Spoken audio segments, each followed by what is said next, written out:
നമസ്കാരം.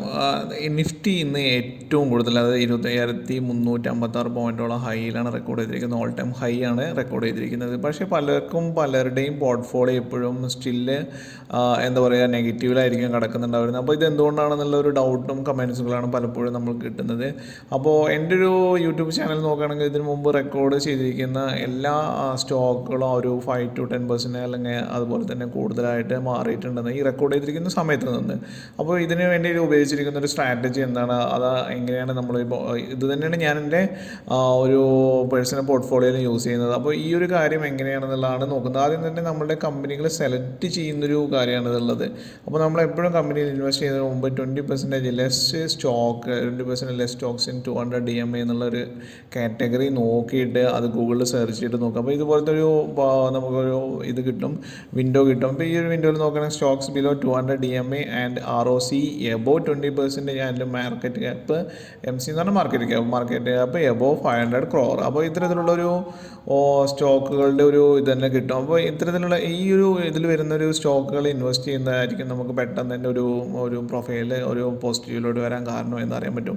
പക്ഷേ ഇത്തരത്തിലുള്ള എല്ലാ കമ്പനികളും സെലക്ട് ചെയ്യരുത്. അതിനെല്ലാം അടുത്ത 1-2 ഒരു ഫിൽറ്ററൂടെ നമ്മൾ അപ്ലൈ ചെയ്യണം എന്നുള്ളതാണ്. അപ്പോൾ ഏകദേശം 6 പോയിന്റുകളാണ് നമ്മൾ ഇന്നതിൽ പറയുന്നത്. ഫസ്റ്റ് പോയിന്റ് നമ്മൾ പറഞ്ഞു കഴിഞ്ഞു, 200 പേസ് 20% ലെസ് സ്റ്റോക്ക് സെലക്ട് ചെയ്യുക 200 DMA എന്നുള്ളത്. അടുത്ത സ്റ്റോക്ക് എന്ന് പറയുന്നത് നമ്മൾ കമ്പനി ഒരു 20 വർഷത്തോളം അല്ലെങ്കിൽ 10 വർഷത്തിന് 20 വർഷത്തിൻ്റെ ഇടയിൽ ബിസിനസ് ചെയ്തിരിക്കുന്ന ഒരു പരമ്പരയുള്ള അല്ലെങ്കിൽ ഇൻകോർപ്പറേറ്റഡ് ആയിട്ടെന്ന് ഒരു 10-20 ഇയർ എബോവ് ചെയ്യുന്നതുള്ളതാണ്. അപ്പോൾ അതിന് ജസ്റ്റ് ഒരു എക്സാമ്പിൾ ഞാൻ പറയുകയാണെങ്കിൽ, ഇപ്പോൾ ഇവിടെ അദാനി ടോട്ടൽ ഗ്യാസ് എന്ന് പറയുന്ന കമ്പനി ഉണ്ട്. അദാനി ടോട്ടൽ ഗ്യാസിൻ്റെ കമ്പനിയുടെ മാക്സിമം നോക്കുകയാണെങ്കിൽ അവർ 2018 മുതലാണ് പിന്നെ സ്റ്റോക്ക് മാർക്കറ്റിൽ ലിസ്റ്റ് ചെയ്തിരിക്കുന്നത് കാണാൻ പറ്റുന്നതാണ്. ഇനി അതോടൊപ്പം തന്നെ ഇപ്പോൾ ഇതിൽ വേറെ ആസ്ട്രൽ എന്ന് പറഞ്ഞിട്ടുള്ളൊരു കമ്പനി നോക്കുകയാണെങ്കിൽ ഇവർ മാക്സിമം നോക്കുകയാണെങ്കിൽ ഇവർ 2007 മുതൽ തന്നെ ലിസ്റ്റ് ചെയ്തിരിക്കുന്ന കമ്പനിയാണ്. അപ്പോൾ ആസ്ട്രലും അദാനി നോക്കുമ്പോൾ നമ്മൾ ആസ്ട്രലിന് പ്രിഫറൻസ് കൊടുക്കണം എന്ന് പറയുന്നതിൻ്റെ കാരണം, ആസ്ട്രേലിയ എല്ലാ ഭരണത്തിൻ്റെ കീഴിലും അവർ ബിസിനസ് ചെയ്ത് പരിചയമുള്ളവരാണ്.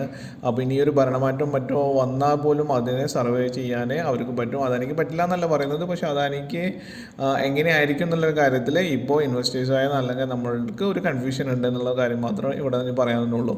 ഇനി ഇതിൽ വേറൊരു കാര്യം എന്ന് പറയുന്നത്, ഇത് കണ്ടില്ലേ, ഈ ഒരു കറുപ്പ് ഇതെന്ന് പറയുന്നതാണ് 200 DMA എന്ന് പറയുന്നത്. അപ്പോൾ ഈ 200 DMA എന്ന് പറഞ്ഞാൽ ഈ 200 DMAയുടെ താഴത്ത് വരുന്ന സ്റ്റോക്കുകളാണ് ഈ ലിസ്റ്റിൽ എഴുതിയിരിക്കുന്നതെല്ലാം. അതുപോലത്തെ സ്റ്റോക്കുകൾ നമ്മൾ എന്തിനാണ് സെലക്ട് ചെയ്യുന്നത്? ഇപ്പോൾ ഇത് ഏകദേശം 2380 വന്നിട്ടുണ്ട്. ഇതിപ്പോൾ ഓസ്ട്രേലിയൻ്റെ സ്റ്റോക്കാണ് പറയുന്നത്. 1889 വന്നിട്ടുണ്ട്. ഇപ്പോൾ നമ്മളുടെ ഇതിൽ ഇൻവെസ്റ്റ് ചെയ്യുമ്പോൾ ഇത് അധികം വൈകാതെ തന്നെ ഇതിൻ്റെ ഒരു ബൗൺസ് ബാക്ക് ഉണ്ടാവും എന്ന് നമുക്ക് കമ്പനി ഫിനാൻഷ്യലി സ്ട്രോങ് ആവേണ്ടത് കാണാൻ പറ്റുന്നതാണ്. ഇതാണ് ഈ ഒരു കാര്യത്തിൽ പറയുന്നത്. ഇനി അടുത്തത് മൂന്നാമത്തെ എന്ന് പറയുന്നത്, company should be private company എന്ന് പറയുന്നത്.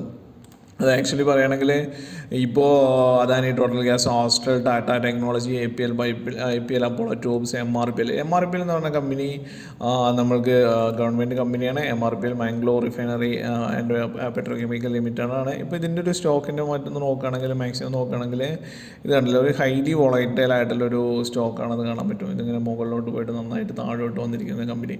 അത് ഗവൺമെൻറ് കമ്പനിയെ എന്തുകൊണ്ട് നമ്മൾ അവോയ്ഡ് ചെയ്യാൻ പറ്റുകയാണെങ്കിൽ അവോയ്ഡ് ചെയ്യണമെന്ന് പറയാനുള്ള കാരണം, കമ്പനി ഒരു ബിസിനസ് മൈൻഡിലായിരിക്കില്ല. അവർക്ക് പ്രോഫിറ്റ് ഉണ്ടെങ്കിൽ തന്നെ അവർ ഡിവിഡൻഡ് രൂപത്തിൽ കൊടുക്കുമായിരിക്കും.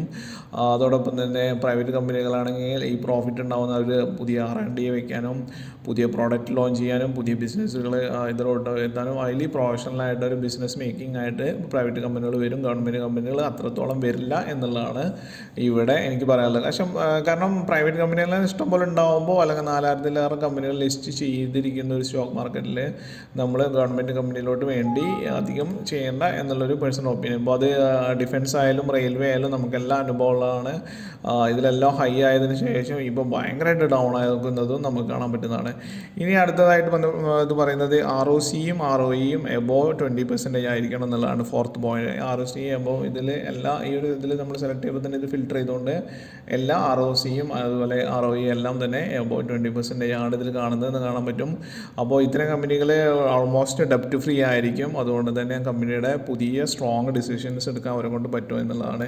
ഇനി നമ്മൾ ഇതിൽ പറയുന്നത് ഏതൊരു സെക്ടേഴ്സും, ഇപ്പോൾ നമ്മൾ ഒരു സ്ക്രീനർ നോക്കുകയാണെങ്കിൽ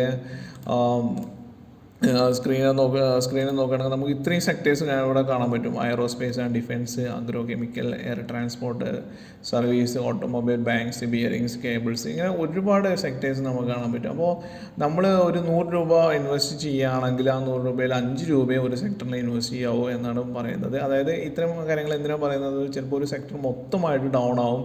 ഫോർ എക്സാമ്പിളായിട്ട് ഇപ്പോൾ റെയിൽവേ മൊത്തം ഡൗൺ ആണ്, അതുപോലെ ഡിഫൻസ് മൊത്തം ഡൗൺ ആണ്. അപ്പോൾ ഈ റെയിൽവേയിലും ഡിഫൻസിലും ആരൊക്കെ കാശുണ്ടോ അവരുടെ എല്ലാം ചിലപ്പോൾ ഇപ്പോൾ നെഗറ്റീവിലായിരിക്കും. അത് നമ്മളൊരു 5% അല്ലെങ്കിൽ 10% ആയിരുന്നു മാത്രം ഇട്ടിരുന്നുവെങ്കിൽ നമ്മൾ പോർട്ട്ഫോളിയോ ഇപ്പോഴും പോസിറ്റീവ് തന്നെ ആയിരിക്കും ചെയ്യും, നമ്മളത് ബാധിക്കില്ല എന്നുള്ളതാണ്. പിന്നെ അതുപോലെ തന്നെ ഈയിടെയായിട്ട് സ്റ്റീലിൻ്റെ ഒരു സെക്ടറും ഡൗൺ ആയിരുന്നു. അപ്പോൾ പല കാര്യങ്ങളും പല സന്ദർഭത്തിലും പല സെക്ടേഴ്സും ഒന്നിച്ച് ഡൗൺ ആവും. അപ്പോൾ ഇത് അവോയ്ഡ് ചെയ്യാനാണ് 5% ആയി നമ്മളൊരു സെക്ടറിൽ ഇൻവെസ്റ്റ് ചെയ്യാവൂ എന്ന് പറയുന്നത്. അടുത്ത 6ാമത്തെ പോയിൻ്റാണ്, നമ്മൾ ഒരു കമ്പനിയിൽ ഇൻവെസ്റ്റ് ചെയ്യുമ്പോൾ ആ കമ്പനിയിലും മാക്സിമം 5% തന്നെ നമ്മൾ ഇൻവെസ്റ്റ് ചെയ്യുക എന്നുള്ളതാണ്. അപ്പോൾ 5% മാത്രം ഇതിലും എബോ നമ്മൾ ഒരു കമ്പനിയിൽ ഇൻവെസ്റ്റ് ചെയ്യുമ്പോൾ ആ കമ്പനിക്ക് എന്തെങ്കിലും പെട്ടെന്ന് എന്തെങ്കിലും ഒരു ഇത് വരികയാണെങ്കിൽ നമ്മൾക്കത് ചിലപ്പോൾ അത് കമ്പനി നമ്മുടെ പോർട്ട്ഫോളിയോ താഴോട്ട് കൊണ്ടുവരാൻ പറ്റും എന്നുള്ളതാണ് ഇത് പറയുന്നത്. അപ്പോൾ ഇനി നമ്മൾ ഇതിന് മുമ്പ് നമ്മൾ ഈ അറിയുന്ന എല്ലാ ഇൻവെസ്റ്റേഴ്സും എല്ലാം അവർ സെലക്ട് ചെയ്തിരിക്കുന്നു ഇത്തരത്തിലുള്ള രീതിയിലാണെന്ന് കാണാൻ പറ്റുന്നത്. നമുക്കിപ്പോൾ 2 ലീഡേഴ്സിൻ്റെ ജസ്റ്റ് നോക്കുകയാണെങ്കിൽ, ഒന്ന് അമിത് ഷായുടെ പോർട്ട്ഫോളിയോ നമ്മൾ സെർച്ച് ചെയ്ത് നോക്കുകയാണെങ്കിൽ നമുക്ക് കാണാൻ പറ്റുന്നത് അദ്ദേഹവും ഇതുപോലെ തന്നെ ഡിഫറെൻ്റ് ആയിട്ടുള്ള ഫീൽഡിലാണ് ഇൻവെസ്റ്റ് ചെയ്തിരിക്കുന്നത് കാണാൻ പറ്റും. ഗൂഗിളിൽ അദ്ദേഹത്തിൻ്റെ പോർട്ട്ഫോളിയോ കാണാൻ പറ്റും. KBS ഇന്ത്യ, ടെർമാറ്റ്, വിഗ്രോ, പോളിമേഴ്സ്, ഇതുപോലെ ഒരുപാട് കമ്പനിയാണ്. അപ്പോൾ അതെല്ലാം ഈ കമ്പനികളെല്ലാം ഒരു സെക്ടറിലല്ല, അല്ലെങ്കിൽ ഡിഫറെൻറ്റ് സെക്ടേഴ്സിലാണെന്ന് അറിയാൻ പറ്റും. അതുപോലെ തന്നെ ഇപ്പോൾ രാഹുൽ ഗാന്ധിയുടെയും ഈ പോർട്ട്ഫോളിയോ നമുക്ക് കാണാൻ പറ്റുന്നതാണ്. ഗൂഗിളിൽ രാഹുൽ ഗാന്ധിയുടെ പോർട്ട്ഫോളിയോ കാണുമ്പോൾ അദ്ദേഹവും ഇൻവെസ്റ്റ് ചെയ്തിരിക്കുന്നത് ഇതുപോലെ തന്നെ എന്താ പറയുക, ഇതുപോലെ തന്നെ ജസ്റ്റ് എല്ലാ ഡിഫറെൻ്റ് ആയ കമ്പനികളിൽ ആണ് എന്നുള്ളത് കാണാൻ പറ്റും. അതും ഒരു ഈക്വലായിട്ട് അദ്ദേഹം ഇൻവെസ്റ്റ് ചെയ്തിരിക്കുന്നതാണ് കാണാൻ പറ്റും. Alkaline amines limited, Asia paints limited, Bajaj finance, Deepti nitrite, Divi's laboratories, doctor Lal path labs, ഇത് എല്ലാതും ഡിഫറെൻ്റ് ആയ സെക്ടേഴ്സ്, ഡിഫറെൻ്റ് ആയ കമ്പനികൾ. അതുപോലെ തന്നെ എമൗണ്ടും ഓൾമോസ്റ്റ് ഈക്വലായിട്ട് തന്നെ നമുക്ക് ഡിവൈഡ് ചെയ്തിരിക്കാൻ പറ്റുന്നതാണ്. ഇപ്പോൾ ഇതിലൊരു ഒറ്റ എക്സാമ്പിൾ നോക്കുകയാണെങ്കിൽ ഏഷ്യൻ പെയിൻറ്റ്സ് മാത്രമേ ഉള്ളൂ പെയിൻറ്റ് സെക്ടർ എന്നുള്ളത്. പിന്നെ അതുപോലെ തന്നെ ജസ്റ്റ്